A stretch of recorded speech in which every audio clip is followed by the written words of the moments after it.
మన ప్రభువును ప్రియ రక్షకుడును యేసుక్రీస్తు ప్రభు వారి శ్రేష్టమైన నామములో మరొకసారి కల్వరి కాంతి సహవాసం సంఘ సభ్యులందరికీ కూడా వందనాలు తెలియజేస్తా ఉన్నానండి.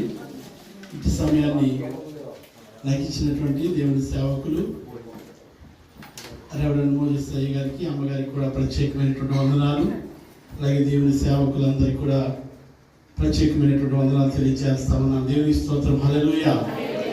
మనందరికీ ఇలాంటి సమయాన్ని దేవుడు మనందరికి అనుగ్రహించినటువంటి దేవునికే మహిమ కలుగును గాక. 2025 సంవత్సరం చివరి నెల, డిసెంబర్ నెల అండి. చాలా 2025 సంవత్సరం అంతా కూడా చాలా స్పీడ్గా అయిపోయింది అని అంటున్నారు చాలా మంది. దేవుని స్తోత్రం, హల్లెలూయా. ఎలా వచ్చిందో తెలీదు, అయిపోతుందో తెలీదు. అయితే దేవుని మహాకృపను బట్టి నిజంగా 2025 సంవత్సరంలో మనం చూస్తున్నటువంటి సందర్భాలు, మనం చూస్తున్నటువంటి వింటున్నటువంటి చాలా భయంకరమైనటువంటి పరిస్థితులు కూడా మనం విన్నాం. ఎంతోమంది అనుకోనటువంటి మరణాలకు గురైపోయారు. అనేక మంది మేము జీవిస్తాం అనుకున్న వాళ్ళు జీవించలేకపోయారు. కేవలము దేవుని మహాకృపను బట్టి మాత్రమే సజీవులు ఉన్న దేశంలో మనము సజీవులుగా ఉన్నాం. దేవునికి స్తోత్రం, హల్లెలూయా. ఏదో మన గొప్పతనాన్ని బట్టో, లేకపోతే మనకున్నటువంటి వాస్తవాలను బట్టో, మనకున్నటువంటి డబ్బు బంగారాన్ని బట్టి కాదు, కానీ కేవలము దేవుని యొక్క మహాకృపను బట్టి మాత్రమే ఈరోజు మనము సజీవులుగా ఉన్నామండి. దేవునికి స్తోత్రం, హల్లెలూయా. అలాంటి గొప్ప కృప దేవుడు మనందరికీ దయచేసినటువంటి దేవునికే మహిమ కలుగును గాక. దేవుని పరిశుద్ధ గ్రంథం నుండి కొన్ని మాటలు మీకు క్లుప్తంగా జ్ఞాపకం చేస్తాను. చూడండి, దేవుని పరిశుద్ధ గ్రంథం నుండి యోబు గ్రంథం 11వ అధ్యాయం 15వ వచనం నుండి చూద్దాం. నిత్యముగా నిర్దోషివై నీవు సంతోషించదువు, నిర్భయుడివై నీవు స్థిరపడి ఉందువు. నిశ్చయముగా నీ దుర్దర్శను నీవు మరచెదవు. దాటిపోయిన పారు నీటిని జ్ఞాపకము చేసుకున్నట్లు నీవు దానిని జ్ఞాపకము చేసుకుందువు. అప్పుడు నీ బ్రతుకు మధ్యాహ్న కాలమందు తేజస్సు కంటేను అధికముగా ప్రకాశించును. చీకటి కమ్మినను అది అరుణోదయం వలె కాంతిగా ఉండును. దేవుడి వాక్యమును విరిచి మనందరికి వడ్డించును గాక. మహాగణుడును మహోన్నతుడును కృప కలిగిన ప్రేమ కలిగిన దయగల తండ్రి మీకు వందనాలు.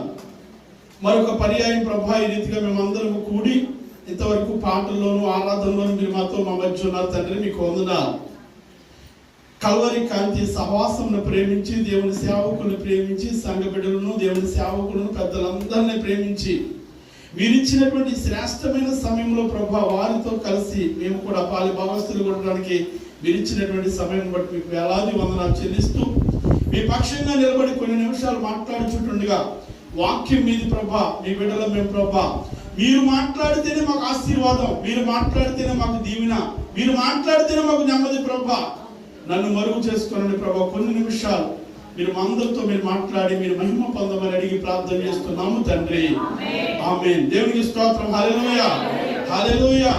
మరొక పర్యాయం ఇట్టి సమయాన్ని నాకు ఇచ్చినటువంటి దేవుని సేవకులు, దేవుని పరిచర్య నిమిత్తంలో ఎంతో అద్భుతంగా ఉన్నటువంటి కుటుంబ సమేతంగా సేవ చేస్తున్నటువంటి మంచి భక్తులు వారి మహా కుటుంబం. దేవునికి స్తోత్రం, హల్లెలూయా.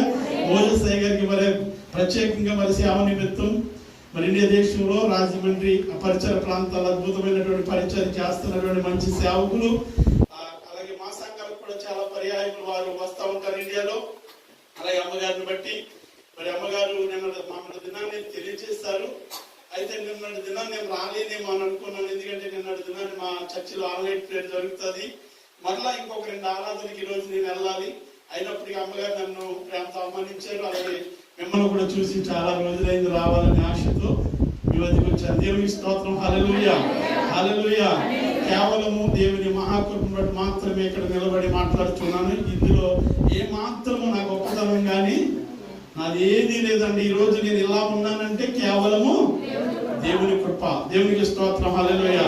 ఇందాక ఆరాధనలో నేను వస్తా ఉన్నప్పుడు మరి అద్భుతమైనటువంటి ఆరాధన చేస్తూ మమ్మల్ని స్థిరపరిచేయ, మమ్మల్ని బలపరచు అని చక్కని మాటలో మాట్లాడుతూ ఉన్నప్పుడు నాకు అనిపించింది వాళ్ళ దేవుడు మనందరినీ కూడా ఏం చేసే దేవుడు అంటే స్థిరపరిచే దేవుడు. ఆ పాట మనందరం వింటా ఉన్నామండి, చాలా అద్భుతమైనటువంటి పాట. ఆ పాటకు కూడా కొంతమంది పేర్లు పెట్టేవారు లేకపోలేదు. దేవునికి స్తోత్రం, హల్లెలూయా. ఎలాంటి సమాజం మధ్య మనం బ్రతుకుతున్నామంటే భయంకరమైనటువంటి మనుషుల మధ్య బ్రతుకుతూ ఉన్నాం. భయంకరమైనటువంటి దినాలలో మనం ఉన్నాం కనుక దినములు చెడ్డవి కనుక మనం ఏం చేయకూడదండి, సమయాన్ని పాడు చేయకుండా. దేవునికి స్తోత్రం, హల్లెలూయా. దినములు చెడ్డవి కాదు కానీ మనుషులే, ఇప్పుడు ఉన్నటువంటి మనుషులే. ఒకప్పుడు సామెత ఉండేది, పెడితేనంట పెళ్లి కోరుతారంటండి, లేకపోతే ఇప్పుడు నేనంటాను పెట్టినా సవే కోరుతున్నారు. నిన్న దినాలు ఒక సహోదరి సాక్షి చెప్తా ఉంది, అద్భుతమైన సాక్ష్యం. అయ్యా ఆ సహోదరి ఎంతో మందికి మంచి చేస్తుందంట, మంచి చేసిన తర్వాత మళ్ళా తిరిగి వాళ్ళకే అపకారం చేస్తా ఉన్నారంటండి. అవునండి, నిజమే. ఒకవేళ నిజంగా ఎవరైనా ప్రేమించి మనం పెట్టినప్పుడు కూడా మళ్ళా వాళ్ళు మనకి విరోధులు అయిపోతా ఉన్నారు. అలాంటి దినాల్లో మనం ఉన్నాం కనుక నేడు మనము దేవుని నమ్మినటువంటి బిడ్డలుగా, దేవుని అంగీకరించినటువంటి బిడ్డలుగా మనం ఎలా ఉండాలంటే, మన బ్రతుకులు స్థిరపరచబడాలంటే, మన బ్రతుకులు మంచిగా ఉండాలంటే భక్తుడు మాట్లాడుతూ ఇక్కడ రాయబడినటువంటి లేఖన భాగంలో నుండి కొన్ని మాటలు మీకు జ్ఞాపకం చేస్తాను. రాయబడినటువంటి సందర్భం లేకపోతే రాయబడినటువంటి విషయాలు చాలా మంచివి. అయితే అవి యోబు గారికి ఏమాత్రము కూడా లేకపోతే అంగీకారం కాదు యోబు గారికి. ఎందుకంటే యోబు గారు చాలా నీతిమంతుడు, యథార్థవంతుడు అని దేవుడే సెలవిస్తా ఉన్నాడు. ఈ మాటలు ఎవరు రాస్తా ఉన్నారంటే తన స్నేహితుడైనటువంటి మొదటి వచనంలో మనం చూస్తే జాఫర్ అనే ఒక స్నేహితుడు రాస్తా ఉన్నాడు. అయ్యా నీ జీవితంలో నీవు ఆశీర్వాదకరంగా ఉండాలి అంటే చదవండి ఒక్కసారి అదే మాట. మళ్ళా ఇక్కడ నిశ్చయముగా నిర్దోషివై నీవు సంతోషించాలి అంటే, అంటే మన జీవితంలో స్థిరపడి సంతోషంగా ఉండాలంటే, మన జీవితంలో ఆశీర్వాదకరంగా ఉండాలంటే, మన బ్రతుకులు బాగుండాలి అంటే, మన బ్రతుకులలో చీకటి అంత మాత్రం ఉండకూడదంటే, మధ్యాహ్న కాల తేజస్సు వలె నీ బ్రతుకులు ఉండాలంటే ఏం చేయాలో భక్తుడు తెలియజేస్తా ఉన్నాడు తన స్నేహితుడు. ఇది రాస్తూ యోబు గారికి తెలియజేస్తా ఉన్నాడు. ఒకవేళ యోబు గారికి వర్తించకపోవచ్చు కానీ ఈ రోజు మన జీవితాల్లో కొంతమందికి ఇవి ఆటలు ఖచ్చితంగా వర్తించవచ్చు. దేవునికి స్తోత్రం, హల్లెలూయా. మన బ్రతుకులు మార్చబడాలి అంటే, మన బ్రతుకులు ఆశీర్వాదకరంగా ఉండాలంటే, దేవాది దేవుడు ఈ లోకానికి ఎందుకు వచ్చాడంటే చీకటి బ్రతుకులను వెలిగించడానికి ఆయన లోకానికి. క్రిస్మస్ దినాల్లో మనం ఉన్నాం కనుక ఎక్కడ చూసినా ఈ సందేశాలు వింటూ ఉంటాం. ఆయన లోకానికి ఎందుకు వచ్చాడంటే నశించిన దానిని వెతకి రక్షించడానికి వచ్చాడు. దేవునికి స్తోత్రం, హల్లెలూయా. ధనవంతుడైన యేసయ్య ఈ లోకానికి ఎలా వచ్చాడండి, ధనవాడిగా వచ్చాడు. ధనవంతుడైనటువంటి దేవుడు. అందుకనే ఇంతవరకు పాత సినిమాలో పాట ఉండేదండి, నా బాధలు నా గాథలు దేవుళ్ళకి సిద్ధం అంటే దేవుళ్ళలో ఒక్కడైనా దరిద్రుడు లేడనే పాట ఉండేది. ఇంతవరకు దాసరి నారాయణరావు గారు ఎవరు పాడిన పాట ఉండే పాట, నా బాధలు నా గాథలు దేవుళ్ళకి సిద్ధం అంటే దేవుళ్ళలో ఎవరు కూడా దరిద్రుడు లేడు. అందుకని మన దేవుడు ఎలా వచ్చాడండి ఈ లోకానికి, ఆయన దరిద్రుడని కాదు కానీ ఆయన ఎందుకంటే మన బాధలు అర్థం చేసుకోవడానికి. దేవునికి స్తోత్రం, హల్లెలూయా. ఒక మధ్య రకము ఆయన రావాలి అని అనుకుంటే రారాజుగా రాగలిగినటువంటి దేవుడు. దేవునికి స్తోత్రం, హల్లెలూయా. ఆయన కానీ సామాన్యమైనటువంటి మానవుడిగా వచ్చి మనందరి బ్రతుకులను మార్చడానికి ఆయన వచ్చాడు. అందుకని క్రిస్మస్ ఒక దేశానికో ఒక ప్రాంతానికో ఒక లేకపోతే ఒక కులానికో ఒక గ్రామానికో కాదు కానీ ప్రపంచ యావత్ మానవాళి చేసుకుంటున్నటువంటి ఏకైక పండుగ క్రిస్మస్. దేవునికి స్తోత్రం, హల్లెలూయా.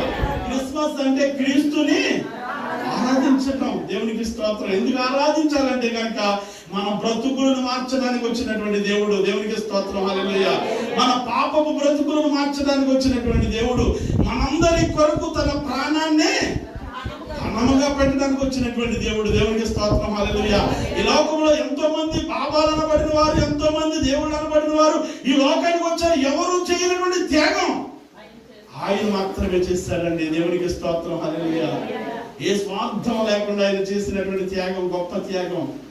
ఒకవేళ మనం కన్నవారు తోడబుట్టినవారు ఇరుగు వారు ఎవరు కూడా చేయనటువంటి గొప్ప త్యాగం మనందరి కొరకు చేయడానికి ఆయన ఈ లోకానికి వచ్చాడు. దానిని బట్టి నేటికి కూడా ఆయన మర్చిపోకుండా ఆయన పుట్టిన దినాన్ని జ్ఞాపకం చేసుకుంటా ఉన్నాం. దేవునికి స్తోత్రం, హల్లెలూయా.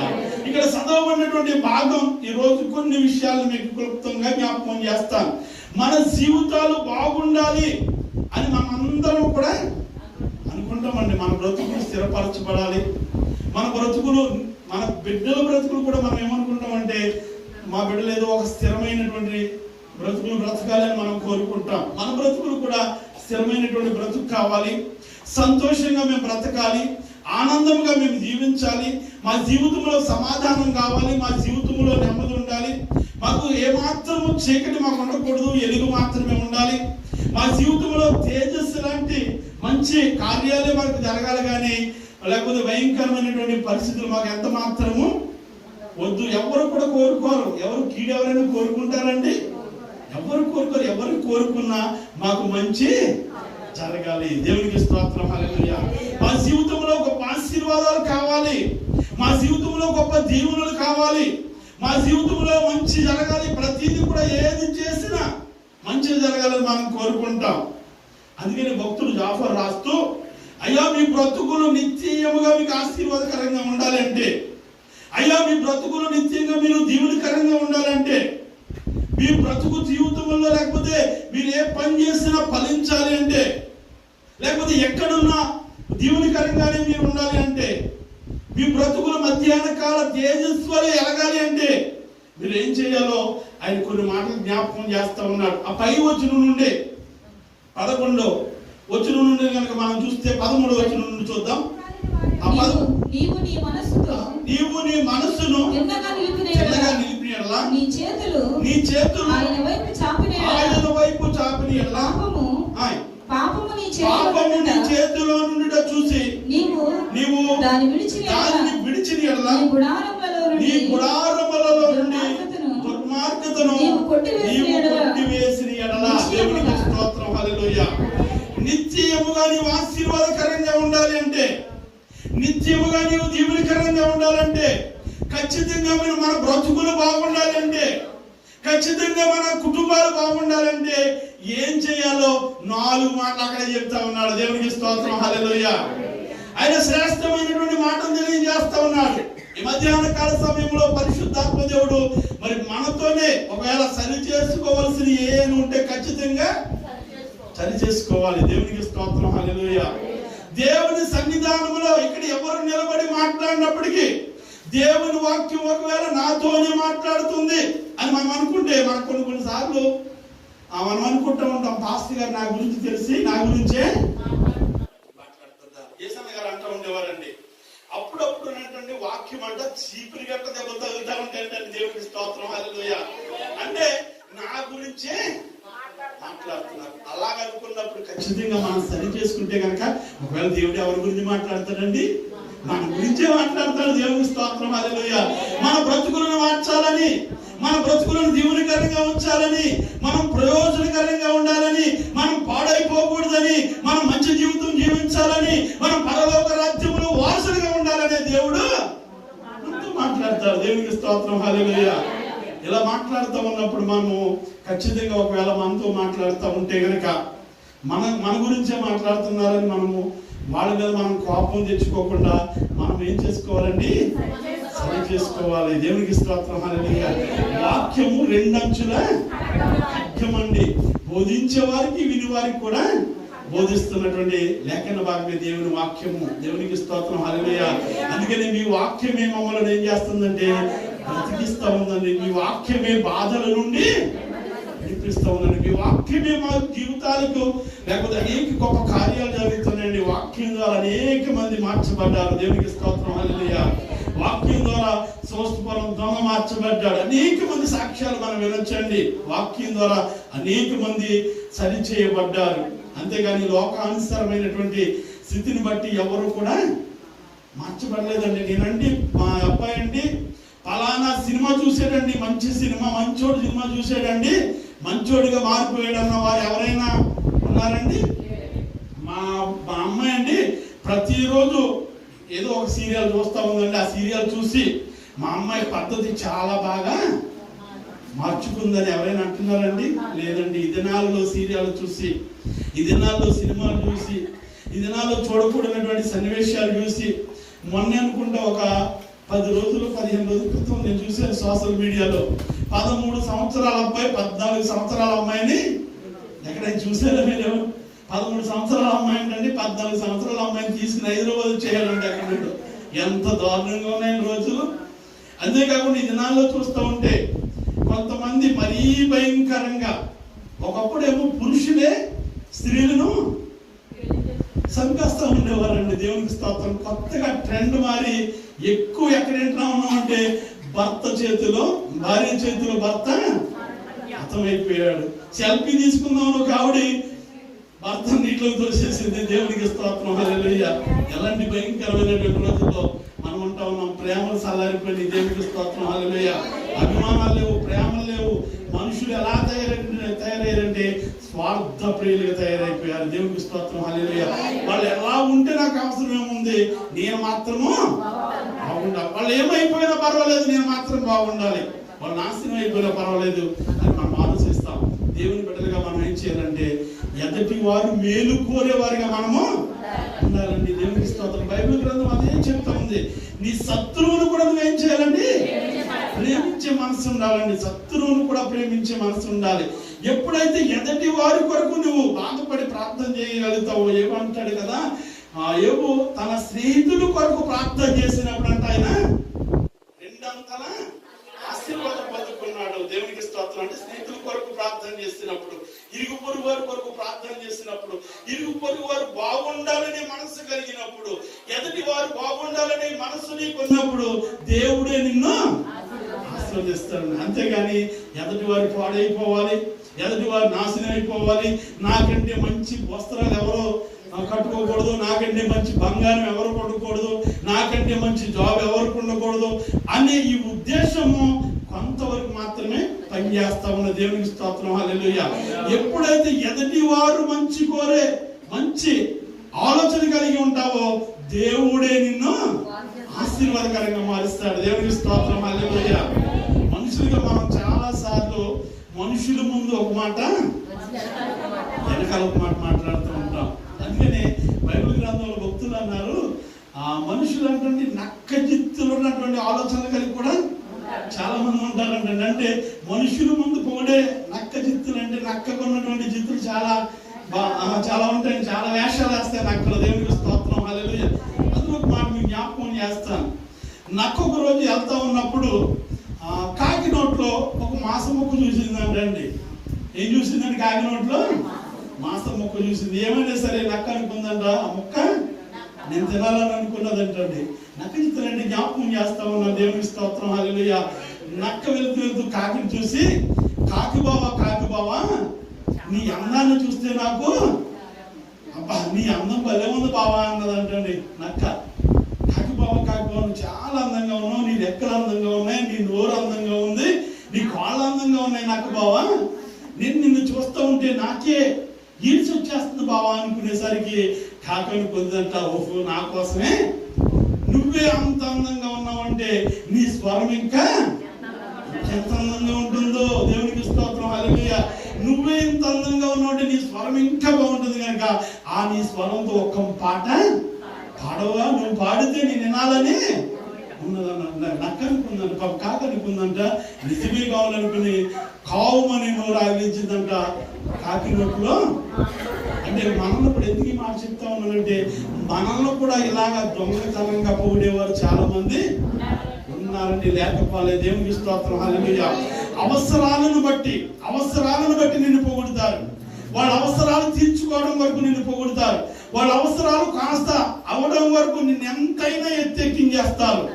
అవసరం కాస్త తీరిపోతే మీరు ఎవరో కూడా నాకు తెలియదు అంటారు. అంటే మనుషులు ఈ దినాల్లో ఉన్నటువంటి మనుషులు భావాలను గురించి చెప్తా ఉన్నాను. దేవునికి స్తోత్రం. హల్లెలూయా. మనము అలాంటి వారు కాకుండా దేవుని యందు మాత్రమే భయభక్తులు కలిగి దేవుని వైపు మాత్రమే చూస్తూ మనము బ్రతకాలి. దేవునికి స్తోత్రం. హల్లెలూయా. మన బ్రతుకులు నిశ్చయముగా ఆశీర్వాదకరంగా ఉండాలంటే మనం చదవబడినటువంటి 13వ వచనంలో మొదటి మాట ఏముందంటే, నీవు నీ మనస్సును చిన్న అంటారండి. దేవునికి స్తోత్రం, హల్లెలూయా. మన జీవితాలు మధ్యాహ్న కాల సమయంలో ఉన్నటువంటి తేజస్సు వలె ఉండాలి అంటే, మన జీవితాలు మంచి ఆశీర్వాదకరంగా ఉండాలంటే, మన బ్రతుకులు బాగుండాలంటే మొట్టమొదటి ఏం మాట చెప్తా ఉన్నారంటే మీ మనసు చిన్నగా నిలపాలంటే. దేవునికి స్తోత్రం, హల్లెలూయా. చాలా మంది అంటున్నటువంటి మాటే నా మనసు అండి, నా మాట విందండి. దేవునికి స్తోత్రం, హల్లెలూయా. మన మనస్సును అణుచుకొనగలిగిన వాడే గొప్పవాడని సామెతల గ్రంథంలో ఒక మంచి మాట ఉంటుంది. చూడండి, సామెతల గ్రంథం 16 అధ్యాయం 32 వచనం. సామెతల గ్రంథం 16 అధ్యాయం 32 వచనంలో ఆ పరాక్రమశాలి కంటే దీర్ఘశాంతము గలవాడు శ్రేష్ఠుడు, పట్టణము పట్టుకునివాడు కంటే తన మనసును స్వాధీనపరుచుకునివాడు శ్రేష్ఠుడు. దేవునికి స్తోత్రం, హల్లెలూయా. అంటే మన మనసు మనం ఏం చేయాలంటే స్వాధీనపరుచుకుని, మన మనసును మనం స్వాధీనపరుచుకుని దేవుని మీద మాత్రమే మనము అనుకోవాలి. దేవుని మీద మాత్రమే అనుకోవాలి. అందుకని యెషయా గ్రంథంలో అంటాడు, తీయొద్దండి 26:3 ఎవరి మనస్సు నీ మీద అనుకునునో వారిని పూర్ణ శాంతి గలవారిగా చేస్తానన్నాడు. దేవునికి స్తోత్రం, హల్లెలూయా. అంటే మన మనసు ఎవరి మీద అనుకోవాలి? దేవుని మీద మాత్రమే అనుకోవాలి. దేవుని మీద ఆనుకున్న వారు జీవితాల్లో ఒక ఆశీర్వాదాలు చూస్తారు. వారికి కావలసినటువంటి ప్రతి వాటిని, ప్రతి ఈవిని కూడా ఆయన దేవుడు, అంటే దేవుని మీద ఎవరైతే మనసు అనుకుంటారో వారి జీవితాల్లో దేవుడు గొప్ప కార్యాలు చేస్తాడు. అందుకనే భక్తులు మాట్లాడుతూ, అయ్యా నీ మనస్సును నువ్వేం చేయాలంటే తిన్నగా నిలపాలి. తిన్నగా నిలపాలంటే మనము మాట అన్నామంటే మాటకు లోబడి ఉండాలి. మనం చాలా సాధారణంగా దేవుని మందిరానికి వచ్చినప్పుడు, ఎవరైనా పాటలు పాడినప్పుడు, ఎవరైనా సాక్ష్యం చెప్పినప్పుడు, ఎవరైనా వాక్యం చెప్పినప్పుడు ఖచ్చితంగా మనం ఏమనుకుంటామంటే చాలా సార్లు మేము కూడా, ప్రభా ఇంక ఖచ్చితంగా నా మనసు నీ మీద మాత్రమే అనుకుని ఉంటాం ప్రభా. ఇంక అసలు బయట ఆలోచనలు ఉండవు, బయట తలంపులు ఉండవు, బయట ఉద్దేశాలు ఉండవు. అందుకని రోమిలకు రాసినటువంటి పత్రికలు అంటాడు, శరీరానుసారమైనటువంటి మనసు అంటండి మరణానికి వెళ్ళిపోతా ఉందంటండి. శరీరానుసారమైనటువంటి మనసు నాకు వద్దు ప్రభా, ఆత్మానుసారమైనటువంటి మనసు మీద ఆధారపడతానని మనం మాట్లాడుతూ ఉంటాం. కానీ బయటికి వెళ్ళి కొన్ని గంటల తర్వాత ఇక్కడ విషయాన్ని మర్చిపోతాం. మరలా శుక్రవారం వస్తుందంటే అప్పుడు గబగబా బైబిల్ ఏం చేస్తామంటే దులుపుకుని వచ్చేస్తా ఉంటాం. దేవునికి స్తోత్రం, హల్లెలూయా. మనము అలాగా ఉండకుందుము గాక. ఎవరైతే అలా ఉండకుండా దేవుని యందు భయభక్తులు కలిగి ఇక్కడ అదే మనసు, బయట అదే మనసు, మనం పనిలో ఉన్నప్పుడు కూడా దేవుని మీద మనసు ఆనుకుని మనం జీవిస్తే మన జీవితాలు గొప్ప ఆశీర్వాదకరంగా ఉంటాయండి. దేవుడు దీవించడానికి, దేవుడు ఆశీర్వదించడానికి, దేవుడు ఉన్నతమైనటువంటి స్థితిలో ఉంచడానికే ఆయన ఆశపడుతున్నాడు. కానీ దేవుడు ఎవరిని కూడా ఇబ్బందులు పెట్టాలని కానీ, దేవుడు ఎవరిని ఇబ్బంది పెట్టాలని కానీ దేవుని ఆలోచన ఎంత మాత్రము కాదండి. దేవునికి స్తోత్రం, హల్లెలూయా. అందుకని చాలా బాధలు పడుతున్నప్పుడు కూడా ఆయన అంటాడు, దేవుడు అన్యాయం చేయడం అసంభవం. దేవునికి స్తోత్రం, హల్లెలూయా. దేవుడు ఎవరికి కూడా అన్యాయం చేయడండి, అన్యాయం చేయడు. అన్యాయం చేసే దేవుడు అంతకనే కాదు మన దేవుడు. దేవునికి స్తోత్రం. దేవుడు న్యాయవంతుడైనటువంటి దేవుడు. అలాంటి దేవుని మీద మనం ఏం చేయాలంటే మనసు ఆనుకోవాలండి. బైబిల్ గ్రంథంలో చాలా మంది భక్తులను చూడొచ్చు, ఆయన మీద మనసు ఆనుకున్న తర్వాత వారి జీవితాలు గొప్పగా మార్చబడ్డాయి. దేవుని మీద మనసు ఆనుకుని వారు చేసినటువంటి ప్రతి పనిలో గొప్ప ఆశీర్వాదకరంగా మార్చబడ్డారు. రాజులను చూస్తాం, నాయకులను చూస్తాం, ప్రవక్తలను చూస్తాం. దేవుని మీద మనసు ఆనుకుని తిన్నగా నిలిపి వారి జీవితాలలో గొప్ప మేలులు పొందుకున్నారు. ఈ దినాలలో మేలులు పొందుకోకపోవడానికి గల కారణాలు ఏంటంటే మన మనసులో కంచేపు అక్కడ, కంచేపు ఇక్కడ, కంచేపు ఆలోచన, కంచేపు ఆలోచన. మనసులో చాలా మంది చాలా ఆలోచనలు కలిగి ఉంటారు. దేవునికి స్తోత్రం, హల్లెలూయా. అందుకనే హృదయం అన్నిటికంటే కూడా మోసకరమైనది. ఎక్కడెక్కడో ఆలోచన చేస్తూ ఉంటాం, ఇక్కడ కూర్చుంటాం కానీ మన ఆలోచనలు, మన తలంపులు, మన ఉద్దేశాలు ఎక్కడో ఉంటాయి. అలా కాకుండా దేవుని మీద మనసు పెట్టి, మనం బైబిల్ గ్రంథాలు మనం చూస్తాం. అన్నా గురించి మన అందరికీ తెలిసి ఒక మాట జ్ఞాపకం చేస్తాను. 7, 8, 9 వచనాల్లో సమూయేలు గ్రంథంలో అన్న మొదటిలో భర్త అయినటువంటి భర్త మీద మనసు ఆనుకున్నట్లుగా మనం చూస్తాం. తర్వాత ఆమె మనసు లేకపోతే ఆమె మీద ఆనుకుని ఆమె చూస్తాం.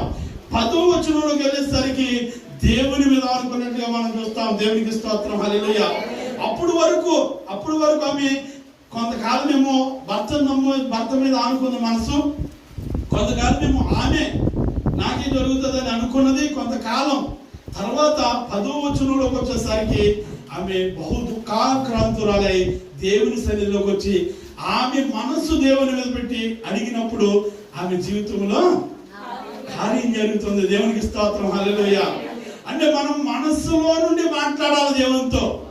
ఏదో పైకి పాస్టర్ గారు చూస్తున్నారు, పెద్దలు చూస్తున్నారని కాదు, కానీ మనసులో నుంచి అన్న ఎలా మాట్లాడిందంటే పక్కన దైవ సేవకులు ఉన్నారు, పక్కన పెద్దలు ఉన్నారు, పక్కన సంఘ సభ్యులు ఉన్నారు, అయినప్పటికీ కూడా కంటితో ఎవరు ఏమనుకున్నా పర్లేదు, నా మనసులో మాట నా దేవునికి చెప్పాలనుకున్నది చెప్పింది కనుక ఆమె జీవితంలో గొప్ప కార్యం జరిగిందండి. దేవునికి స్తోత్రం, హల్లెలూయా.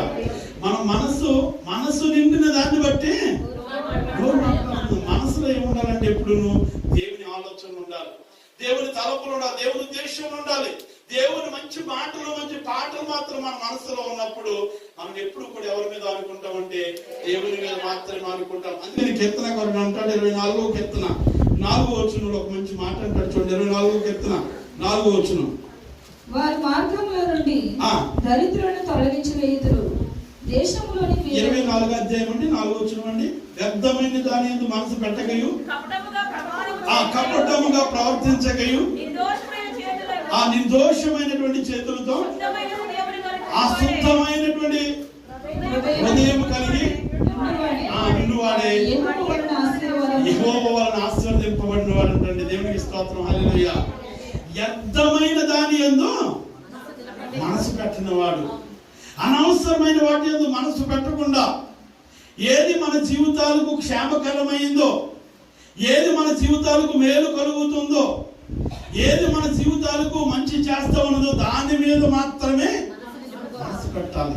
ఈ రోజు మనం చూస్తూ ఉంటే సాతానుడు పాపాన్ని లేకపోతే సాతానుడు మనల్ని తిప్పివేయడానికి ఎక్కడ తీసుకొచ్చాడంటే పాపాన్ని చేతిలోకి, అంటే మొబైల్. దేవునికి స్తోత్రం, హల్లెలూయా.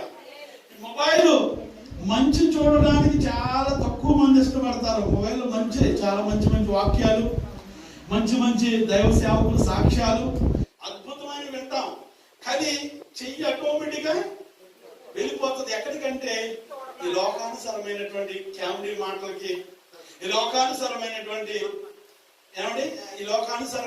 స్థితులు అయితే ఎలా ఉంటాయంటే చూడటానికి కొంచెం హ్యాపీగా ఉంటాం. చాలా మంది అంటూ ఉంటారు హ్యాపీనెస్ కోసం అంటే కొన్నిసార్లు కామెడీ షోలు వస్తాయి కదా, అవి దానివల్ల ఏమాత్రం కూడా మనకు ప్రయోజనం లేదు. దేవునికి స్తోత్రం, హల్లెలూయా. కొంతసేపు ఒకవేళ మనం రిలీఫ్ గా ఉన్నామని అనుకుంటాం, కానీ దానివల్ల మనకు ప్రయోజనం లేదు. దేవుని వాక్యాన్ని ఒక వాక్యాన్ని వినండి, దేవుని మాటను ఒక మాట వినండి, దేవుని దాసుని సాక్ష్యం ఒక సాక్ష్యం వినండి, దాని ద్వారా మనము బలపరచబడతామండి. దేవునికి స్తోత్రం, హల్లెలూయా. దేవుని వాక్యం మనల్ని బలపరుస్తూ ఉన్నది, దేవుని వాక్యం మన స్థితిగతులను మారుస్తూ ఉన్నది, దేవుని మాట మన బ్రతుకులను వెలిగిస్తూ ఉన్నదండి. దేవునికి స్తోత్రం, హల్లెలూయా. అలాంటి దేవుని మాట వినడానికి ఇష్టపడితే కనుక వ్యర్థమైన దాని యందు మనం ఏం పెట్టమండి, ఇంకా మనసు పెట్టం. దేవునికి స్తోత్రం, హల్లెలూయా.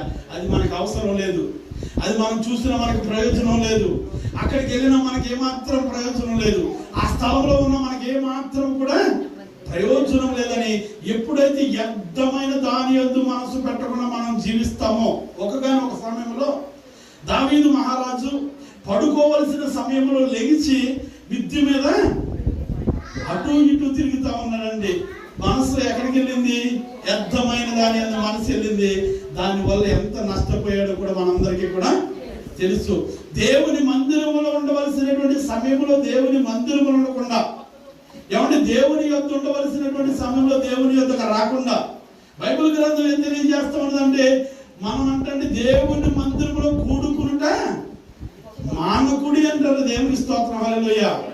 దేవుని మందిరంలో కూడుట మానకుండా దేవుని మందిరానికి క్రమముగా దేవునికి ఇవ్వాల్సినటువంటి సమయాన్ని దేవునికి ఇచ్చి దేవుని మందిరములో ఉండవలసినటువంటి విధానంగా దేవుని మందిరములో ఉండి నీవు అడిగితే నేను ఇస్తానన్నటువంటి దేవుడు, మాట ఇచ్చినటువంటి దేవుడు, నెరవేర్చే దేవుడు. దేవునికి స్తోత్రం, హల్లెలూయా.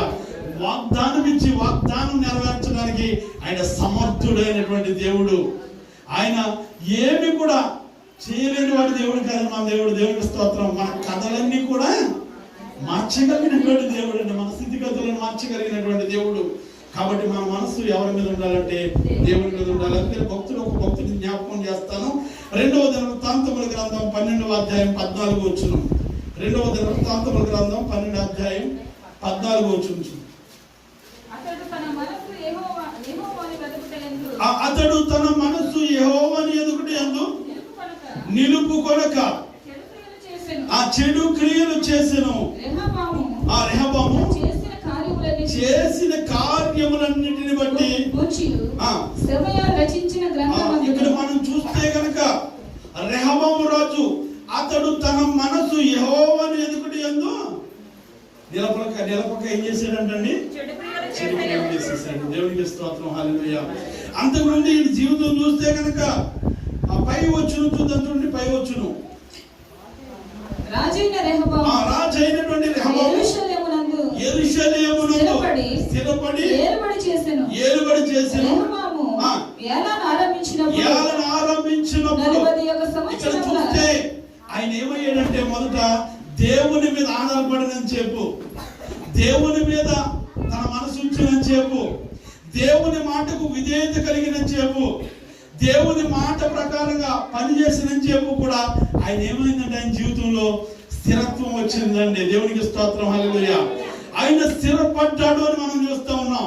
ఆయన స్థిరపడిన తర్వాత ఏమైపోయాడంటే దేవుని మీద మనసు నిలుపుకోకుండా, దేవునికి స్తోత్రం, హల్లెలూయా. చాలా సార్లు మన జీవితాల్లో కూడా కొన్ని సార్లు ఏం చేస్తామంటే దేవుని మీద మనం మనసు నిలుపుకోకుండా మన సొంత ఆలోచనలతో, సొంత ఉద్దేశాలతో, మన సొంత కోరికలతో దేవుణ్ణి పక్కనే పెడతా ఉంటామండి. దేవునికి స్తోత్రం, హల్లెలూయా. అలాంటి వారిని కాకుండా దేవుని చిత్తానికి మనం అప్పగించుకుని ఏ పని ప్రారంభించినా, ఏ పని మొదలు పెట్టినా, ఎక్కడికి వెళ్ళినా, ఏది చేసినా దేవుని చిత్తానికి కనుక మనం అప్పగించుకుంటే దేవుడి ఆ కార్యాన్ని సఫలం చేస్తాడు. దేవునికి స్తోత్రం, హల్లెలూయా. దేవుని ఎడల భయభక్తులు కలిగి ఆయన యందు జీవిస్తున్న వారు ప్రతి కార్యమును కూడా మన వెనక ఎవరున్నారంటే ఆయన ఉన్నాడు కనుక ఆ కార్యము సఫలపరుస్తాడండి. దేవునికి స్తోత్రం, హల్లెలూయా. ఆశ కలిగినటువంటి ప్రాణాన్ని తృప్తిపరిచే దేవుడు మన దేవుడు. నీవు ఆశ కలిగి దేవుని యొద్దకు వచ్చి దేవుడిని అడిగితే ఇచ్చే దేవుడు. దేవుని యొద్దకు వచ్చి ప్రభువా నాకు ఇది కావాలనైనా, నీకు ఇష్టమైతే ఒకసారి నువ్వు జ్ఞాపకం చేసుకో ప్రభువా నన్ను మనం అడిగితే, అడగవలసినటువంటి రీతిలో మనం అడిగితే దేవుడు మనకు ఇచ్చే దేవుడు అండి. అడిగే రీతిలో మనం ఖచ్చితంగా అడగాలండి. ఇచ్చుకునే స్థితిలో కూడా మనము ఉండాలండి. ఇచ్చుకునే స్థితి అంటే ఆయన పరిశుద్ధుడి కనుక మనం కూడా పరిశుద్ధత కలిగి అడగాలి. దేవునికి స్తోత్రం, హల్లెలూయా. పరిశుద్ధత కలిగి అడిగితే ఇవ్వడానికి ఇష్టపడుతున్నటువంటి దేవుడు. ఆకాశ పక్షులను చూడండి, అవి ఎత్తవు కోయవు, అయినను వాటికి తగిన సమయం నేను వాటికి అన్ని ఇస్తా ఉన్నాను కదా, వాటికంటే కూడా మీరు శ్రేష్ఠులు కదా. దేవునికి స్తోత్రం, హల్లెలూయా. అంటే ఆయన ఇవ్వడానికి సిద్ధంగానే ఉన్నాడు. ఇచ్చుకోవడానికి మనము అర్హత కలిగి ఉన్నామా, సిద్ధం కలిగి ఉన్నామా అంటే నేను అంటాను, ఒకవేళ పాస్టర్ గారు ఉన్నారు, నేను వెళ్ళి ఆయన ఏదో లడ్డులు మంచి చక్కగా లడ్డులు పంచి పెడతా ఉన్నాడు, లేకపోతే ఏదో మంచి స్పీడ్ పంచి పెడతా ఉన్నారు, ఆయన దగ్గరికి వెళ్ళి నేను ఆయన చేతితోటో బాడి చేతితో వెళ్ళి అయ్యగారు నాకు ఇచ్చేయండి అంటే ఆయన మంచి వ్యక్తి కనుక అది నా చేతిలో పెడితే ఏమైపోతుంది? పాడైపోతుంది, మురికైపోతుంది, తినడానికి ఏమాత్రం కూడా ప్రయోజనకరం కాదు. కనుక ఆయన ఏమంటారంటే నీ చేతులు నువ్వు శుభ్రంగా కడుక్కునిరా, అప్పుడు నేను నీకు ఇస్తాను. దేవునికి స్తోత్రం, హల్లెలూయా. అంటే మనం కూడా శుభ్రపరుచుకుని మనం కూడా దేవునికి ఇష్టమైనటువంటి బిడ్డలుగా మనం జీవిస్తూ ఆయన భూమి మీద వారికి సమాధానం కలిగజేస్తానన్నాడు. దేవునికి స్తోత్రం, హల్లెలూయా. ఆయనకి ఇష్టమైనటువంటి బిడ్డలకు భూమి మీద ఏం కలుగుతుందండి? సమాధానం కలుగుతుంది. ఆయనకి ఇష్టమైనటువంటి బిడ్డలుగా మనం జీవిస్తే కనుక దేవుడే మన ఎడల గొప్ప కార్యం చేస్తాడండి. మనం శుద్ధ మనసుతో కనుక మనం అడిగితే, ఏమండి, మనం శుద్ధ మనసుతో మనం అడిగితే దేవుడు దేవుడు మనకి ఏం చేస్తాడంటే అనుగ్రహిస్తాడు. దేవునికి స్తోత్రం, హల్లెలూయా. అదే ఇక్కడ రెహబామును చూస్తే కనుక ఆయన స్థిరపడిపోయిన అనుకున్నాడు. ఆయన స్థిరపడిపోయిన అనుకునే ఆయన ఏం చేశాడంటే దేవుని మీద మనసు ఉంచుకోనకుండా ఆయన చెడ్డ క్రియలు చేసినట్టుగా మనం చూస్తాం. ఆయన జీవితంలో చాలా నష్టపోయినట్టుగా మనం చూస్తాం. ఇంకొక రాజు మీకు జ్ఞాపకం చేస్తాను. అదే 2వ దినవృత్తాంతముల గ్రంథం 17వ అధ్యాయం 6వ వచనం చూద్దాం. యెహోవా మార్గములయందు నడుచుకొనుటకు అతడు తన మనస్సును దృఢపరుచుకున్న వాడై ఆ ఉన్నత స్థలములను ఆ దేవతా స్తంభములను తీసివేసెను. ఇక్కడ మనం చూస్తే యెహోషాపాతు రాజు మనకు కనిపిస్తా ఉన్నాడు. ఆయన ఏమంటున్నాడంటే యెహోవా మార్గములయందు నడుచుకున్నటి యందును అతడు తన మనస్సును స్థిరపరచుకున్నాడు అంటండి. అందుకని అదే 3వ వచనంలో ఒక మాట, మంచి మాట ఉంటుంది. 3వ వచనం, యెహోవా అతనికి సహాయకుడై ఉండును ఉండగా యెహోషాపాతు తన తండ్రి అయినటువంటి దావీదు ప్రారంభ దినములలో నడిచిన మార్గమందు నడుచుచు బయలుదేవతను ఆశ్రయింపక తన తండ్రి దేవుని ఆశ్రయించుచు. ఇంకా చాలా మాటలు మనకు కనిపిస్తూ ఉంటాయి. యెహోషాపాతును మనం చూస్తే గనక ఆయన మనసు ఎవరి మీద అనుకున్నారంటే దేవుని మీద అనుకున్నాడు. ఆయన జీవితంలో ఎక్కడికి వెళ్ళినా ఫలభరితమైనటువంటి జీవితాన్ని చూశాడు. ఎక్కడికి వెళ్ళినా దేన్ని సాధించాలి అనుకుంటే దాన్ని సాధించుకున్నట్లుగా మనం చూస్తాం. యెహోషువ జీవితంలో గొప్ప కార్యాలు జరిగినట్లుగా మనం చూస్తాం. యెహోషువకి ఎవరు తోడై ఉన్నారంటే దేవుడే తోడై ఉన్నాడు. దేవునికి స్తోత్రం, హల్లెలూయా. దేవుడు తోడు మనకు కావాలి కానీ మన మనసు మాత్రము దేవునికి స్తోత్రం, హల్లెలూయా. దేవుడు సహాయం మనకు కావాలి కానీ సహాయం తీసుకునే స్థితిలో మనము ఉండము. దేవుని లేకపోతే దేవుడు మనకు అనేక గొప్ప కార్యాలు చేయాలి కానీ దేవుని మాట మనము వినము. దేవునికి స్తోత్రం, హల్లెలూయా.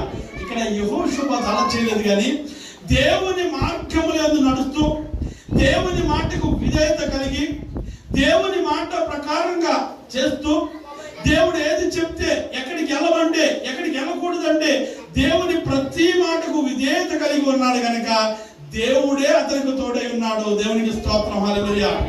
దానికి గల కారణం ఏంటంటే ఆయన మనసు దేవునికి మీద ఆనుకున్నాడు.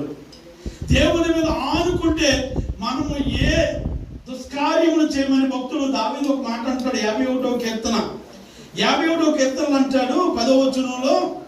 అయ్యా 51వ కీర్తన 10వ వచనంలో మంచి, ఆ దేవా నా యందు శుద్ధ హృదయము కలుగు చేయము, నా అంతరంగములలో స్థిరమైనటువంటి మనసు పుట్టించుము. దేవునికి స్తోత్రం, హల్లెలూయా. ఏ మనసు పుట్టించాలంటే స్థిరమైనటువంటి మనసు. ఎందుకు మాట్లాడుతూ ఉన్నాడంటే ఇందాక మనం జ్ఞాపకం చేసుకున్నాం కదా, చేయకూడనటువంటి పాపం చేశాడు కనుక ఎప్పుడు చేశాడంటే స్థిరమైనటువంటి మనసు లేక పాపం చేశాడండి. దేవునికి స్తోత్రం, హల్లెలూయా. అయ్యా నాకు శుద్ధ హృదయం కలిగి చేయ్యా, స్థిరమైనటువంటి మనసు నాకు పుట్టించు ప్రభా. స్థిరమైనటువంటి మనసు నాకు ఉందనుకో నేను ఏ పాపము చేయను. స్థిరమైనటువంటి మనసు నాకు ఉందనుకో ఏ అన్యాయము చేయను. స్థిరమైనటువంటి మనసు నాకు ఉందనుకో నా కుటుంబ విషయంలో కానీ సంఘ విషయంలో కానీ ప్రతి విషయంలో నేను ఎక్కడా కూడా తప్పి పోను. మనకి ఏ మనసు కావాలంటండి? స్థిరమైనటువంటి మనసు మనకు కావాలి. స్థిరమైనటువంటి ఆశీర్వాదాలు మనకు కావాలంటే, స్థిరంగా దేవుడు మనకు తోడుగా ఉండాలంటే, స్థిరంగా మన జీవితాల్లో గొప్ప నిశ్చయముగా ఆశీర్వాదకరంగా ఉండాలంటే మనకి ఏ మనసు కావాలి? అటు ఇటు తిరిగే మనసులు కాదు, అక్కడికి పరిగెట్టే మనసు కాదు, ఏ గాలికి ఆగొడుగులే మనసులు కాదు, ఇక్కడ ఉంటే ఇక్కడ మాట బయట ఉంటే బయట మాట మాట్లాడే మనసులు కాదు. కానీ స్థిరమైనటువంటి మనసు మనకుంటే గనక యెహోషాపాతుకు దేవుడు ఏ రీతిగా తోడై ఉన్నాడో, యెహోషాపాతు జీవితంలో ఒక ఆశీర్వాదాలు ఎలా చూస్తాడో, యెహోషాపాతు కుటుంబం ఎంత ఆశీర్వాదకరంగా దేవునికరంగా ఉందో, ఈ రోజు మనం మన కుటుంబాలు మన వ్యక్తిగత జీవితాలు మనం చేస్తున్న ప్రతిదీ కూడా ఆశీర్వాదకరంగా ఉండాలంటే మనం ఏ మనసు కలిగి ఉండాలండి? స్థిరమైనటువంటి మంచి మనసు కలిగి ఉండాలి. అదే భక్తుడు తెలియజేస్తా ఉన్నాడు. అయ్యా మీ జీవితాలు ఆశీర్వాదకరంగా ఉండాలి అంటే, నిశ్చయముగా మీరు ఆశీర్వాదకరంగా ఉండాలంటే మీ మనసు స్థిరంగా ఉండాలని భక్తుడు తెలియజేస్తా ఉన్నాడు. రెండో మాటకు వచ్చేద్దాం, టైం అయిపోతా ఉన్నది కనుక దేవుని గ్రంథంలోకి వచ్చేద్దామండి. మూల వాక్యానికి రెండో మాట ఏం చెప్తా ఉన్నాడు? దేవుని గ్రంథం 11వ అధ్యాయం 13వ వచనం కింద మాట చూద్దాం. నీ చేతులు ఆయన వైపు చాపిన యెడల. దేవునికి స్తోత్రం, హల్లెలూయా. మన చేతులు ఎవరి వైపు చాపాలంటే, మనం నిశ్చయముగా ఆశీర్వాదకరంగా ఉండాలంటే, మన చీకటి బ్రతుకులో వెలుగులు ఉండాలి అంటే, మన మధ్యాహ్న కాలం తేజస్సు వలె మన జీవితాలు కాంతిగా ఉండాలంటే, మన జీవితాల్లో గొప్ప ఆశీర్వాదాలు, మన బిడ్డలో గొప్ప ఆశీర్వాదకరంగా ఉండాలంటే, మనం నిశ్చయముగా కూడా ఖచ్చితంగా ఆశీర్వాదకరంగా ఉండాలంటే, మొట్టమొదటేమో మన మనసు దేవుని మీద ఆనుకోవాలి. రెండో మాట మనం జ్ఞాపకం చేస్తే, మన చేతులు దేవుని వైపు చాపాలి. దేవునికి స్తోత్రం, హల్లెలూయా. ఎందుకంటే రాజులు నమ్ముట కంటే యెహోవాను నమ్ముట మేలు. లోకములో ఎవరి వైపు చాపిన చేతులు వ్యర్థమే. దేవునికి స్తోత్రం, హల్లెలూయా. ఒకవేళ మనము ఎదుటివారు ఈ లోకానుసారంగా కొన్నిసార్లు ఖచ్చితంగా ఒకరి అవసరం ఒకరికి తప్పకుండా ఉంటుందండి. ఖచ్చితంగా ఒకరి అవసరం ఒకరికి ఉంటుంది. మనం ఒకరికి మేలు చేస్తే వాళ్ళు మనకు సామెత ఉంటుంది కదా, బంగారు పళ్ళానికైనా సరే గోడ ఎరువు కావాలంటండి. అలాగే భూమి మీద మనం మనుషులుగా జీవిస్తా ఉన్నామంటే, ఒక్కొక్కసారి కఠినమైన వారి చేత కూడా దేవుడు మనకు సహాయము చేస్తాడండి. దేవుడే స్వయంగా వచ్చి మనకు చేయడు, కానీ ఎవరైతే కఠినంగా ఉన్నారో వాళ్ళు కూడా ఒక్కొక్కసారి మనకు సహాయం చేస్తారు. దేవునికి స్తోత్రం, హల్లెలూయా.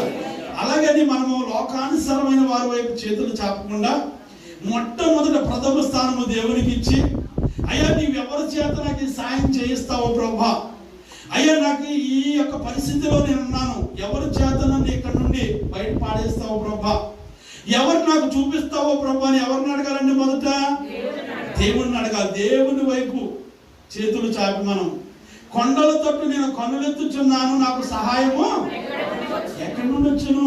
యెహోవా వలన మాత్రమే నాకు సహాయము కలుగునని భక్తులు మాట్లాడతాడు. దేవుని స్తోత్రం, హల్లెలూయా. మనకు సహాయం రావాలంటే ఎక్కడి నుంచి రావాలండి? దేవుని దగ్గర నుంచి మాత్రమే మనకు సహాయం కలుగుతుంది. దేవునికి స్తోత్రం, హల్లెలూయా. బైబిల్ గ్రంథంలో మనం భక్తులను చూడొచ్చు.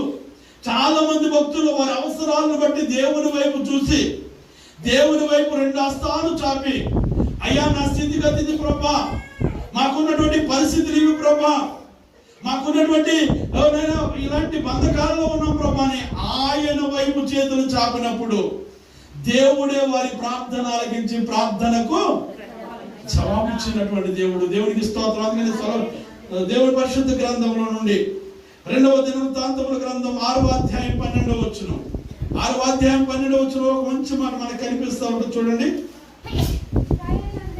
ఆ ఇశ్రాయేలందరూ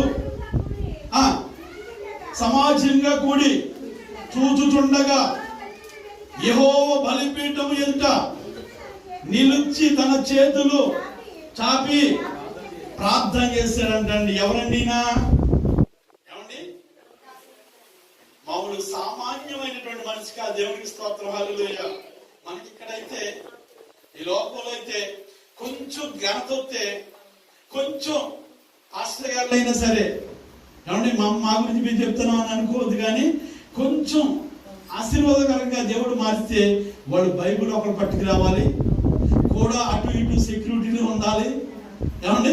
ఇలా అయిపోతా ఉన్నారు. దేవునికి స్తోత్రం, హల్లెలూయా. ఏమండి? అంటే కొంచెం ఘనత మనకు వస్తే వాళ్ళకి స్పెషల్గా అన్ని చూడవలసి వస్తున్నటువంటి దినాల్లో మనం ఉంటా ఉన్నాం.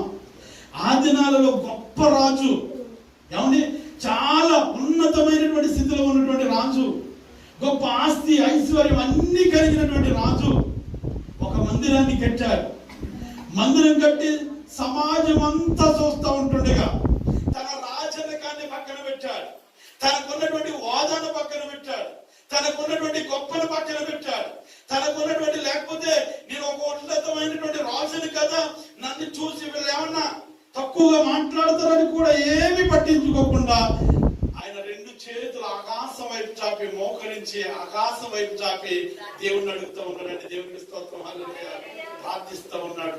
ఆయనకు ఉన్నటువంటి వాదన ఏమాత్రం చూడలేదు, కానీ దేవుడే గొప్పవాడు. అన్నిటికంటే దేవుడే నాకు గొప్పవాడు. రెండు చేతులు ఆకాశం వైపు చాపడం అంటే మనకు సాధారణంగా మేమేమి చేయలేం ప్రభా, ఏదైనా చేస్తే మనకు అప్పుడప్పుడు అంటూ ఉంటారు కదా, డాక్టర్లో ఈ పేషెంట్ విషయంలో ఏమేమి చేశారండి అంటే దాని అర్థం మా వల్ల ఏమీ లేదు, ఏమైనా చేస్తే దేవుడే చేయాలి. దేవునికి స్తోత్రం, హల్లెలూయా.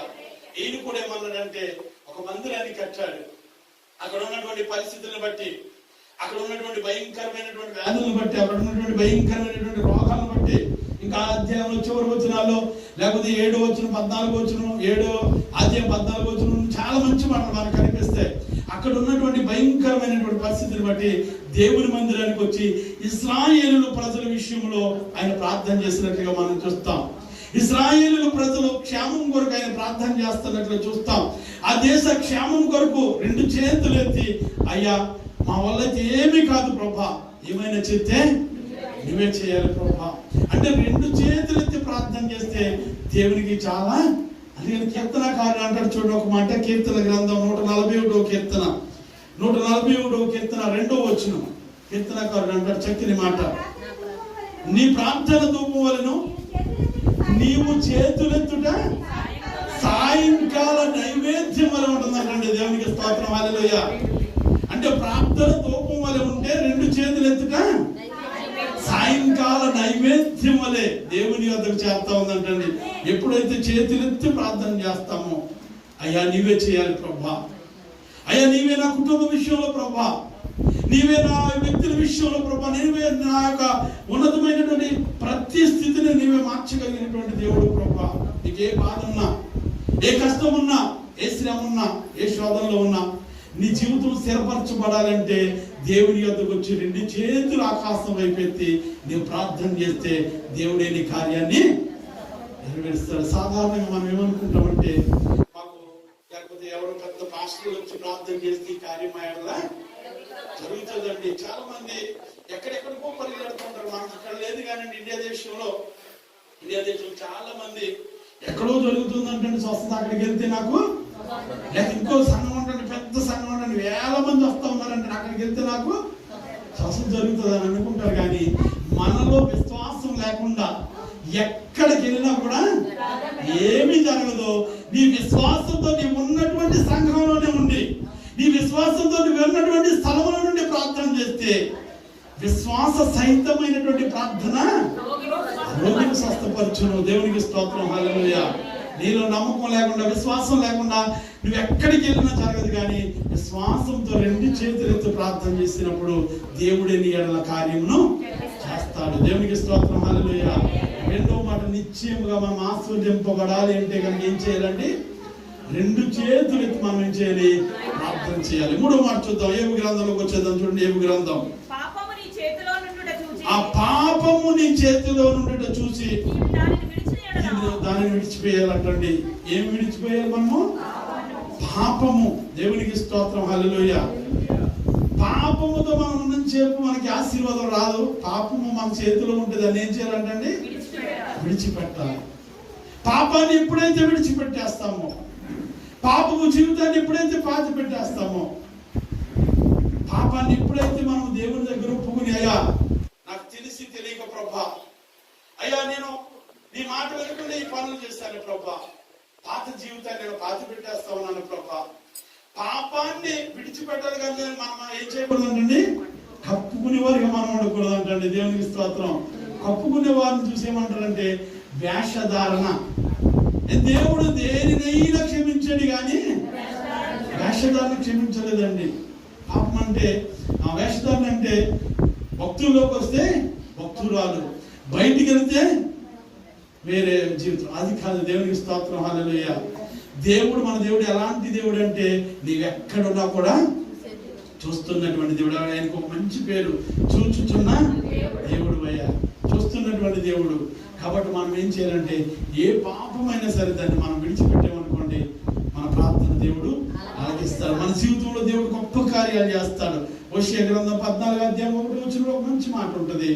పాపం వలన ఇశ్రాయేలు ప్రజలు కూలిపోయారని లేఖన భాగం తెలియజేస్తా ఉన్నది. పాపం వలన అనేక మంది జీవితాలు పాడైపోతూ ఉన్నాయి. పాపం వలన అనేక మంది బ్రతుకులు పాడైపోతూ ఉన్నాయి. పాపం వల్ల అనేక మంది, నిన్నే ఒక విషయాన్ని విన్నానండి. భీమవరం పరిచయ ప్రాంతాలు అనుకుంటా, తన భార్య మరి ఖత్తర్ ఎక్కడికి వెళ్ళిందంటండి. ఒక స్నేహితుడు వాళ్ళ దగ్గర బంధువు చెప్తున్నటువంటి మాట. మరి అక్కడికి వెళ్ళిన తర్వాత మరి ఇక్కడైతే చిన్న చిన్న పిల్లలతో విడిచిపెట్టి వెళ్ళిందంట. అక్కడికి వెళ్ళిన తర్వాత భర్తతో కొంచెం దూరం పెట్టి భర్తని వేరే ఒక పాపానికి బానిస అయిపోయిందంట. తానైతే భార్యకి వీడియో కాల్ చేసి చూపిస్తూ ఏంటనే తాగి చిన్నపిల్లలు విడిచి చనిపోయినట్లుగా మనం చూస్తాం. ఎంతమందిని మనం చూడటం లేదండి.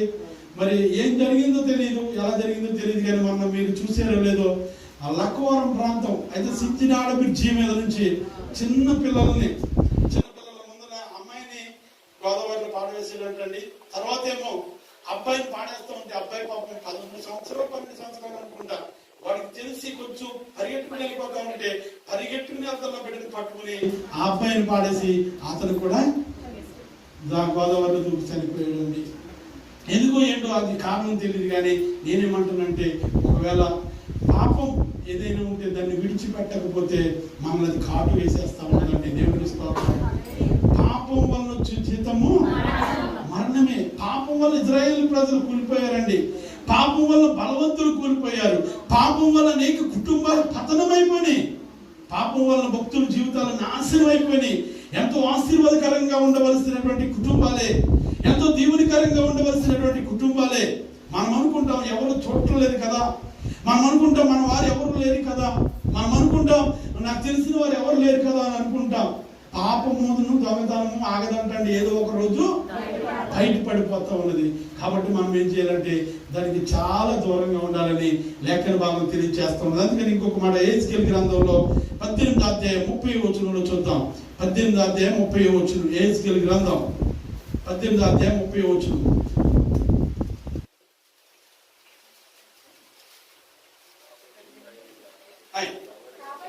కాబట్టి ఇశ్రాయేలులారా, ఎవని ప్రవర్తనను బట్టి వానికి శిక్ష విధింతును. మీ అక్రమములు శిక్ష కారణము కాకుండానట్లు వాటన్నిటిని విడిచిపెట్టండి. మీరు జరిగించిన అక్రమ క్రియలన్నిటినీ విడిచి నూతన హృదయము నూతన బుద్ధి తెచ్చుకోనండి. దేవునికి స్తోత్రం, హల్లెలూయా. ఎవరి ప్రవర్తనను బట్టి వానికి శిక్ష విధిస్తానంటున్నాడు. దేవునికి స్తోత్రం, హల్లెలూయా. ఎవరి ప్రవర్తనను బట్టి వారికి ఫలం ఉంది. ఎలా ప్రవర్తిస్తూ ఉన్నాం, ఎలా జీవిస్తూ ఉన్నాం, ఎలా ఉంటా ఉన్నాం. ఒకవేళ పాపం మనకి ఆనందంగా ఉండొచ్చు, పాపం మనకి సంతోషంగా ఉండొచ్చు, పాపము సంతోషం ఇచ్చినట్లుగా ఉండొచ్చు. అది కొంతవరకు మాత్రమే.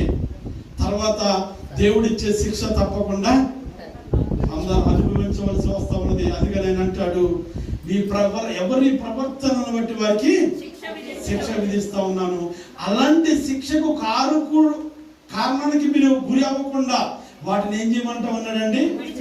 ప్రేమ కలిగినటువంటి దేవుడు కనుక, దయ కలిగినటువంటి దేవుడు కనుక, మంచి దేవుడు కనుక మనందరి ఎడల ప్రేమ కలిగి మనందరినీ రక్షించాలని ఆయన నాశనం అయిపోయినటువంటి మన బ్రతుకులను, పాడైపోయినటువంటి మన బ్రతుకులను, చెడిపోయినటువంటి మన బ్రతుకులను మార్చడానికి ఆయన ఈ లోకానికి వచ్చాడండి.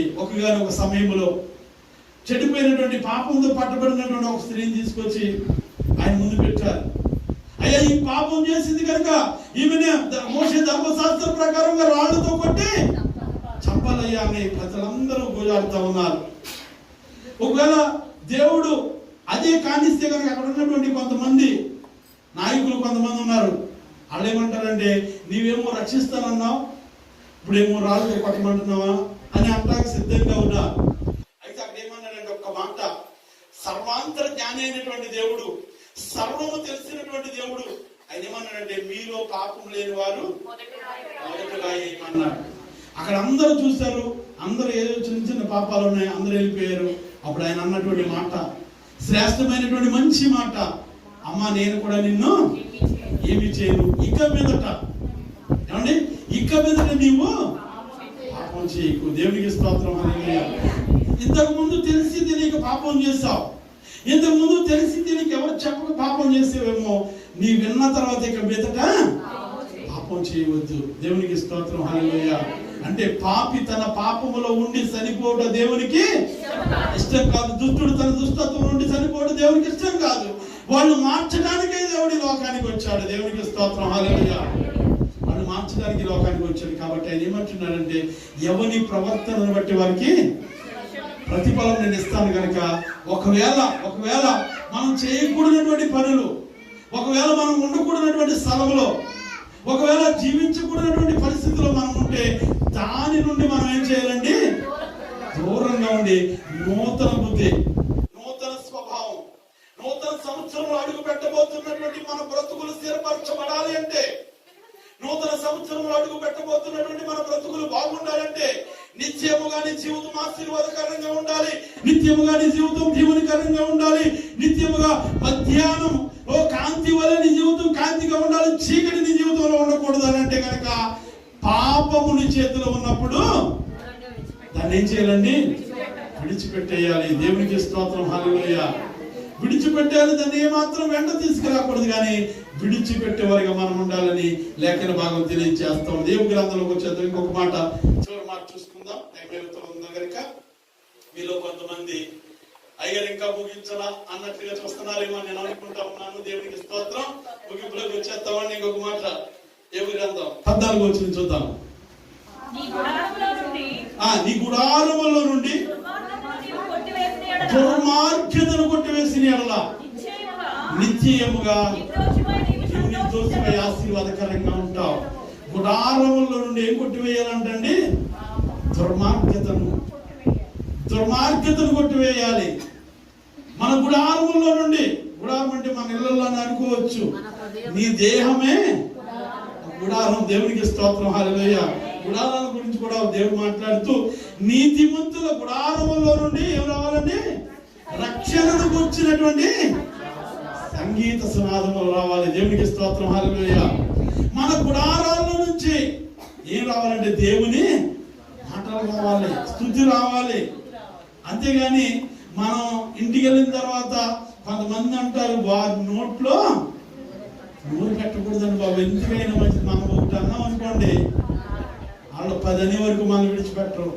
కొంతమంది వారి ఇంటి పక్కన ఉండడానికి కూడా భయమే. వారిద్దరు మొదలు పెడితే, భర్త భార్య కావచ్చు, అత్త కోడలు కావచ్చు, ఇంకొకరు కావచ్చు, వాళ్ళు ఎలా తిట్టుకుంటారు, ఏం మాట్లాడుకుంటారో మనకే తెలియదండి. దేవునికి స్తోత్రం. హల్లెలూయా. చాలా మంది ఒకసారి ఇలాగే ఒక పాస్టర్ గారు నాగలాంటి పాపం, నేను కూడా పెద్ద ఏం తెలియదు, చదువుకోలేదు, చాలా సార్లు చెప్తూ ఉంటాను, మీకు కూడా చెప్పుకుంటాను. గాలివాన చదువు ఆ రోజుల్లో చదివామండి. మనకేమీ ఇంగ్లీష్ లో అయ్యేవి రావు. 6వ తరగతి చదివి 6వ తరగతి కూడా పూర్తిగా చదువుకెళ్ళాం. చిన్నప్పటి నుంచి కూడా ట్రాక్టర్తో లేవని ట్రాక్టర్ డ్రైవర్ ఉన్నాను కనుక పెద్ద చదువు కాదు, గాలివాన చదివాను. ఇలాగే నాగలాంటి ఒక పాస్టర్ గారు పాపం ఒకరోజు సైకిల్ వేసుకుని వెళ్తా ఉన్నారంటండి. అక్కడ నీళ్లు పైపు దగ్గర, నీళ్లు పైపులు ఉన్నాయి కదండి. ఇప్పుడు స్త్రీలను చూడాలంటే కొన్ని ప్రాంతాల్లో అక్కడ చూస్తే మనకు అర్థం అయిపోతూ ఉంటది. ఆయన సైకిల్ వేసుకెళ్తూ ఉంటే సంఘ సహోదరు మొత్తం మీద అప్పుడు దాకా గట్టిగా దెబ్బలాడేస్తా ఉందంటండి అందరితోటి. ఎందుకంటే నేను ముందు వెళ్తాను, నేను అందరిని గెంటుకుంటూ వెళ్ళిపోతుంది ఆవిడ, మహారాణి లేక. దేవునికి స్తోత్రం. హల్లెలూయా. అందరికంటే వెనక వచ్చింది, అందరికంటే ముందు వెళ్ళిపోవాలనుకుని పైపు దగ్గరికి వెళ్ళిపోతూ ఉంటే అక్కడ ఎవరో ఒకరు ఉంటారు కదండి, అందరూ అమాయకులు, అందరూ మెత్తగా ఉంటారు కదా, ఎవరో ఒకరు తగులుతారు. ఆవిడ ఈవిడ పెట్టుకున్నారు, చాలా గలాట చేసుకుంటూ ఉన్నారు. ఆవిడ అలా చూస్తా ఉన్నప్పుడు ఎవరు వస్తా ఉన్నారండి? పాస్టర్ గారు వస్తా ఉన్నారు. అప్పుడు ఏం చెయ్యాలో తెలియక ఆవిడికి, ఒకవేళ ఇక్కడ ఇలా మాట్లాడి వింటే రేపు సంఘంలో గమ్ముని చెప్పేస్తారేమో, అయ్యో పాస్టర్ గారు ఎదుర్కొన్నా నేను మళ్ళా ఇలాగా అయిపోవడం ఎందుకని ఆవిడ వెంటనే ప్లేట్ మార్చేసి ఆవిడ అంటుందంట, హల్లెలూయా హల్లెలూయా, స్తోత్రం స్తోత్రం అంటుందంట. దేవునికి స్తోత్రం. హల్లెలూయా. అవతల ఆవిడికి హల్లెలూయా అంటే ఏంటో తెలియదు, స్తోత్రం అంటే ఏంటో దేవుని మందిరం తెలియదు కనుక అవతల ఆవిడ అంటుందంట, ఈవిడేదో కొత్త రకం మాటలు మాట్లాడేస్తుంది, కొత్త రకం కూతురు చేస్తుందని ఆవిడ కూడా మొదలెట్టిందంటండి. ఈవిడ హల్లెలూయా అంటే ఆవిడ కూడా హల్లెలూయా, ఈవిడ స్తోత్రం అంటే ఆవిడ కూడా స్తోత్రం అంటా ఉందంటండి. ఈ పాస్టర్ గారు అనుకున్నారంటండి, భక్తురాలంటే ఉండాలి. దేవునికి స్తోత్రం. హల్లెలూయా. అంటే కొంతమంది జీవితాలు ఇలా ఉంటాయని చెప్తా ఉన్నాను. అంటే మనుషులు చూస్తారని మనం ఎప్పుడు కూడా చేయకూడదు. దేవుని సేవకులు చూస్తారను, పాస్టర్ గారు చూస్తారను, పెద్దలు చూస్తారను కాదు, కానీ దేవుడు చూస్తున్నాడని మన గుడారముల నుండి ఏం రావాలంటే నీతి కలిగినటువంటి మాటలు రావాలి. బైబిల్ గ్రంథంలో చాలా మాటలు వింటామండి. మన నోటి నుండి వచ్చే మాట ఏంటండి, ఎదుటి వారికి మేలు కలిగే మాట రావాలి, కానీ కీడు చేసే మాట రాకూడదు అంటండి. దేవుడికి స్తోత్రం, హల్లెలూయా. చాలా మంది అందుకని బైబిల్ గ్రంథం అంటది, నోరు మంచిదైతేనంటండి ఊరు మంచిది అవుతుంది అంటండి. మీ నోటి నుండి మాధుర్యమైనటువంటి మాటలు పలికే వారికి మనం ఉండాలి. ఎప్పుడైతే నిజంగా చాలా బాధలు ఉన్న దగ్గరికి వెళ్ళి మనం కొన్ని మంచి మాటలు చెప్పామనుకోండి, వాళ్ళు చాలా ప్రశాంతంగా ఉంటారు. అలాంటి మాటలు చెప్పాలి, కానీ కొంతమంది వెళ్ళిపోయే వాళ్ళు ఉంటే ఆవిడ మాటని అతను దేవుడిస్తారు అంటే అంత కఠినంగా, అంత భారంగా, అంత బాధగా అంతలా మాట్లాడేస్తా ఉంటారు. అలాంటి మాటలు మన గుడారములో నుండి, మన నోట నుండి రాకూడదు. అందుకని యోబు గ్రంథం 22వ అధ్యాయం, యోబు గ్రంథం 22వ అధ్యాయం, యోబు గ్రంథం 22వ అధ్యాయం 23వ వచనం చూద్దాం. యోబు గ్రంథం 22వ అధ్యాయం 23వ వచనం. సర్వశక్తిని వైపు నీవు తిరిగిన యెడల దుర్మార్గతను దూరంగా తొలసివేసిన యెడల నీవు అభివృద్ధి పొందుదువు. దేవునికి స్తోత్రం, హల్లెలూయా. ఇక్కడ అంటున్నటువంటి మంచి మాట, నీ గుడారములో నుండి దుర్మార్గతను దూరంగా తొలగించిన యెడల నీవు అభివృద్ధి పొందుతావు.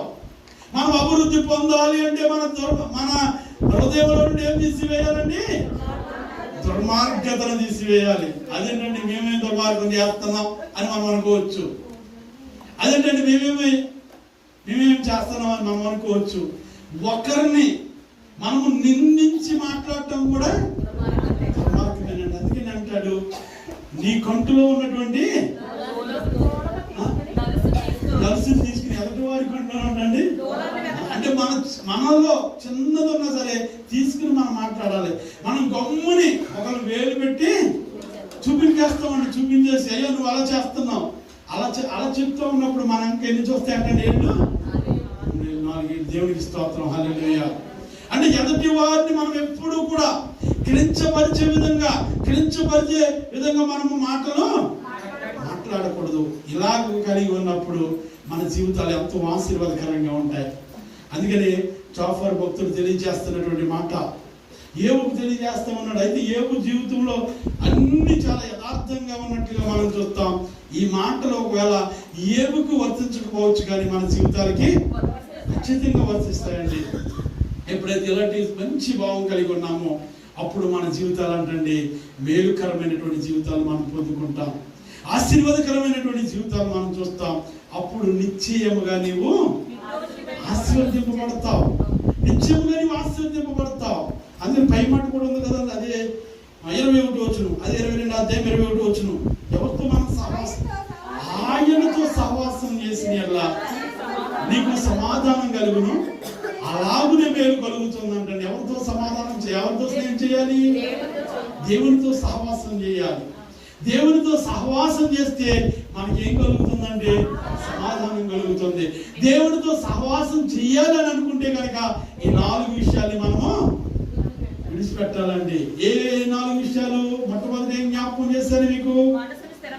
మనసును స్థిరంగా ఉంచుకోవాలి. స్థిరమైనటువంటి మనసు మనము కలిగి ఉండాలి. రెండోదేమో మన చేతులు ఆయన వైపు చూపాలి. మూడోదేమో మన చేతిలో పాపము కనిపించినప్పుడు దాన్ని విడిచిపెట్టాలి.